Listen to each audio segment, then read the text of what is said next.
Hi friends, it's so good to see you here on this Monday, also Labor Day. If you're up this early, I'm assuming you're maybe marinating some stuff for the grill, or maybe you have to work today too like us. We're glad you're here though. Meteorologist Thomas Patrick also here in the Weather Center with us bright and early on this Monday. Hey Thomas, how was your weekend? Yeah, I had a fantastic weekend, Tim. I was in Seattle, rained a little bit yesterday, but it was a lot of fun. PAX West going on out there, so yeah, got to see some good friends. You, all good? All good. Yeah.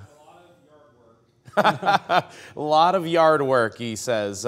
Yeah, if you got that extra day off, hopefully a little bit of fun is planned for today. Knowing my sister, she's probably awake because the cat's got the zoomies at 6 a.m. Whether you got to work today or not. Pig Out in the Park still going on downtown. That's why you see all the tents out there. One more day of that. Still a little bit of cloud cover out there this morning, but it's not completely overcast, so that bodes well for our forecast today. Any leftover showers early this morning are departing, but that won't quite be the last of it. A few scattered showers are expected to develop during the early afternoon hours. Well, today is Labor Day, and that means along with several places will be closed today. So we have a list for you to keep you covered, and let's get to it. City Hall will be closed, so this means Spokane City Council's meeting will be postponed to next Monday. City libraries and the Development Services Center will also be closed. Important to note here, there won't be any 311 services or municipal court today. Meanwhile, the Center Place out in the valley will also be closed. If you are headed downtown, you won't have to pay for any street parking, and trash pickup will be a day late, which means today's trash will be picked up on tomorrow. And if your trash is this Friday, that means it won't be picked up until Saturday. We also have you covered in North Idaho. In Coeur d'Alene, City Hall will be closed all day. Trash services will also be pushed back a day. Finally, the library will be closed today as well. A newly sparked wildfire in South Spokane on Saturday. All evacuation levels were dropped for the Elk Ridge fire. The fire caused level 3 evacuations in place for several hours over the weekend. Spokane County Fire District 8 reports crews contained the fire and worked to put out hot spots. The fire burned about 23 acres. A Department of Natural Resources aircraft helped extinguish the fire. Thankfully, no one was hurt and no property was destroyed. Well, it's been more than 2 weeks since those major fires sparked in Spokane County. As of this morning, the Oregon Road fire has burned nearly 11,000 acres and it's now 88% contained. At the height of the fire, Riverside High School in Chattaroy became an evacuation center, and many of those evacuees returned to school last week. They were there to support the Riverside Rams in support of their first football game of the season. On Thursday, though, 10 Riverside players were told they wouldn't be eligible to play in the home opener. The players were told that they missed too many practices during the level 3 evacuations. So Riverside superintendents appealed the Washington Interscholastic Activities Association's decision. However, they wouldn't budge, so the governor's office stepped in and worked alongside the WIAA, who decided to let the 10 boys take the field. The 4 JV players actually went and got their pads on and joined the game in the second half, and the 6 varsity players are allowed to play in tonight's varsity game. Before Friday's varsity game started, organizers raised more than $50,000 to help the victims of the fires. Meanwhile, in Western Washington, the Bremerton High School football coach fired in 2015 for praying on the field is back on the job once again and is praying on the field. Joe Kennedy gained national attention when his lawsuit made it to the U.S. Supreme Court. The court ruled in his favor.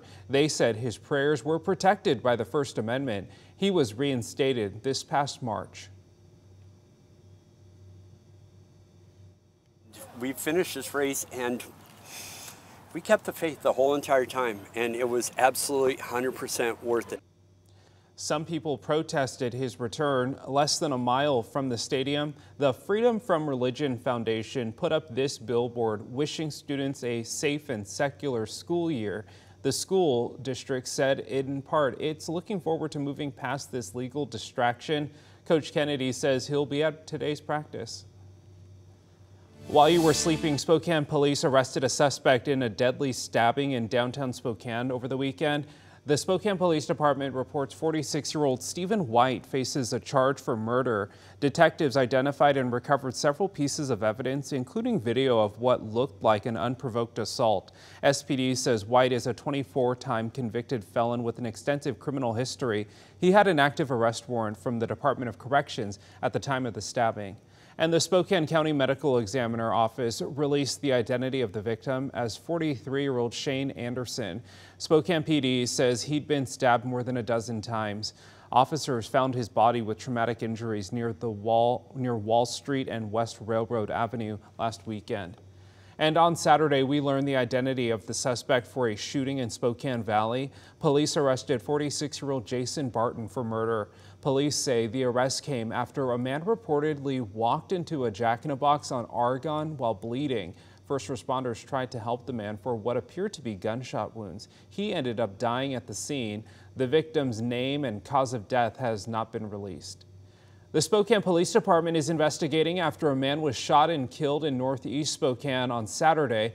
Police say a bail bonds agent tried to apprehend a man when a fight broke out. The agent then shot his gun, which reportedly hit the man. When officers arrived, they found him with several gunshot wounds. Emergency responders tried to save his life, but the man died. 6:06 and weather-wise, still tracking some scattered showers through the day for today. So what we had a little bit of yesterday, still present in some areas first thing this morning. We're going to take you to North Idaho, the very tippy top of the state, where we see quite the shower just directly over Bonners Ferry at the moment. Might be downpouring for a couple more minutes here, but that one lone cell is going to move off to the east, but it'll be that kind of action that we'll see later on this afternoon, likely between about 11 a.m. at the earliest through about 5 or 6 into the early evening hours. I think that time window will be a pretty decent chance for some scattered showers. Right now it's 57 Spokane, 59 in Coeur d'Alene and Sandpoint. And for your Labor Day, yeah, a few scattered showers this morning. And as I mentioned, could be some action during the early afternoon hours on a cooler day overall. Well, what a weekend. My goodness, so much football. Week 1 of college football wrapped up. In opening weekend, the Washington State University Cougars took home a win.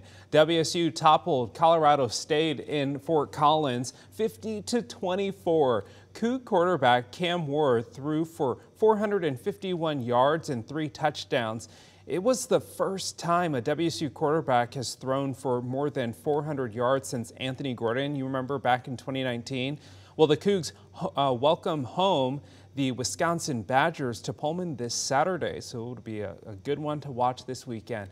And as for the Eastern Washington Eagles, they lost to North Dakota State 35-10. The Eagles now head to Fresno State this Saturday.